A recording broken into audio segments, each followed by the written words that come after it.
जब से अरविंद केजरीवाल जी मुख्यमंत्री बने हैं, हर साल बजट का सबसे बड़ा हिस्सा 1/4 हिस्सा शिक्षा को दिया है।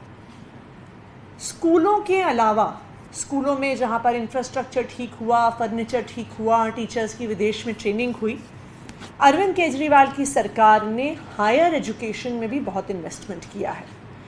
4 नई यूनिवर्सिटीज़ खोली हैं, एग्जिस्टिंग यूनिवर्सिटीज़ में एक्सपेंशन किया है और दिल्ली की हायर एजुकेशन में एक इम्पॉर्टेंट भूमिका निभाते हैं 12 दिल्ली गवर्नमेंट द्वारा फंडेड दिल्ली यूनिवर्सिटी के कॉलेजेस, जो दिल्ली के खासकर आउटस्कर्ट्स के इलाके में एजुकेशन में एक महत्वपूर्ण भूमिका निभाते हैं। मुझे आपको ये बताते हुए खुशी है कि जब से अरविंद केजरीवाल जी की सरकार आई है, तब से जो फंड्स इन 12 कॉलेजेस को दिए जाते हैं, पिछले 8 साल में इन फंड्स में 3 गुना इजाफा हुआ है। 2014-15 में जब प्रेसिडेंट्स रूल था दिल्ली में, तब टोटल एलोकेशन इन 12 कॉलेजेस को 132 करोड़ था। आज 2023-24 में ये एलोकेशन 3 गुना बढ़कर 400 करोड़ हो गया है।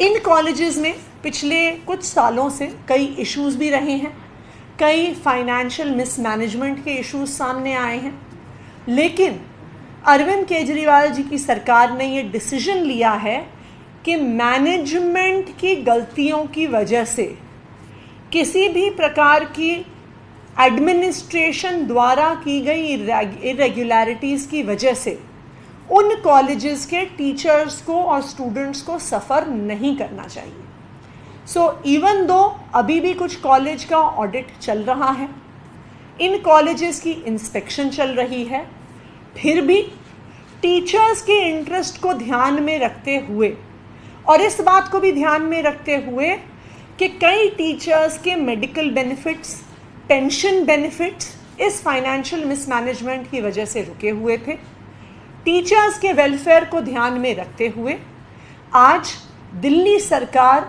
100 करोड़ का फंड इन 12 दिल्ली यूनिवर्सिटी के कॉलेजेस को रिलीज़ कर रही है। इन कॉलेजेस में शामिल हैं दीनदयाल उपाध्याय कॉलेज, शहीद राजगुरु, शहीद Sukhdev, Indira Gandhi institute of physical education and sciences, Bhaskaracharya college, Maharshi Valmiki college, Aditi महाविद्यालय, महाराजा अग्रसेन कॉलेज, केशव महाविद्यालय, भगिनी निवेदिता कॉलेज, आचार्य नरेंद्र देव एवं BR Ambedkar college.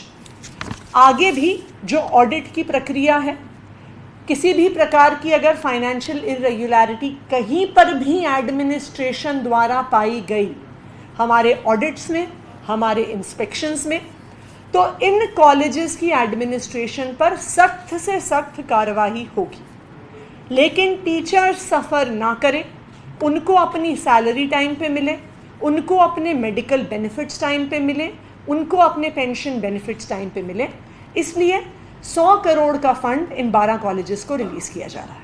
Thank you.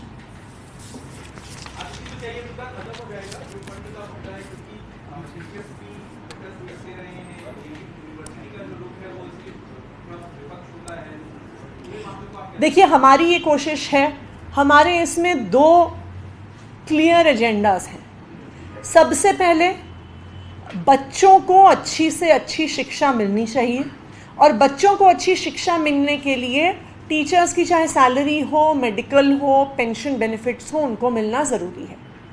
तो इसलिए हम जो फंड्स ड्यू हैं कॉलेज को, सैलरीज, पेंशन्स, मेडिकल बेनिफिट्स के लिए, वो हम रिलीज़ कर रहे हैं और इंक्रीज़ करके रिलीज़ कर रहे हैं।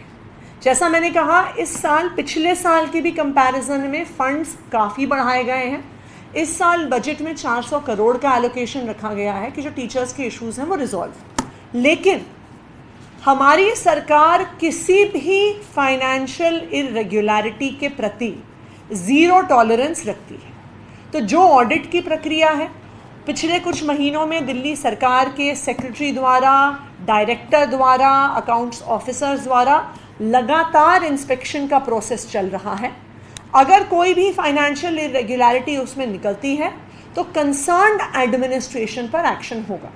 लेकिन in absence of that teacher suffer ना करें, इस वजह से एक इंक्रीज एलोकेशन ऑफ फंड्स हम कर रहे हैं। एलजी ने लेटर लिखा है कि डीआरसी के चेयरमैन और शपथ नहीं ले पा रहे, मामला क्या है पूरा? आपको शपथ दिलाना है, आप समय दे रहे हैं शपथ दिलाने का मामला। क्या आप चाहते हैं कि सुप्रीम कोर्ट में अगर आप जाने की बात कह रहे थे वहां जाएंगे पहले, तब तक शपथ ना हो, या फिर आपका रुख क्या है? देखिए, हम बिल्कुल शपथ दिलवाने के लिए तैयार हैं।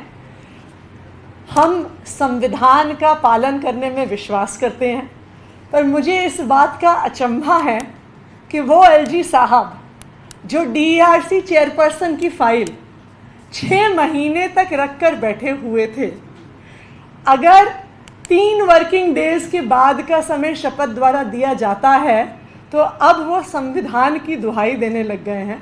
कम से कम मुझे इस बात की तो खुशी है कि एलजी साहब को संविधान याद तो आया, लेकिन हम जो भी कॉन्स्टिट्यूशनल नॉर्म्स हैं उनका पालन करेंगे। डीआरसी चेयरपर्सन के अपॉइंटमेंट को हमने सुप्रीम कोर्ट में ऑलरेडी चैलेंज कर दिया है, लेकिन फिर भी इन एब्सेंस ऑफ दैट, क्योंकि अभी स्टे नहीं है, तो हम शपथ जरूर दिलाएंगे।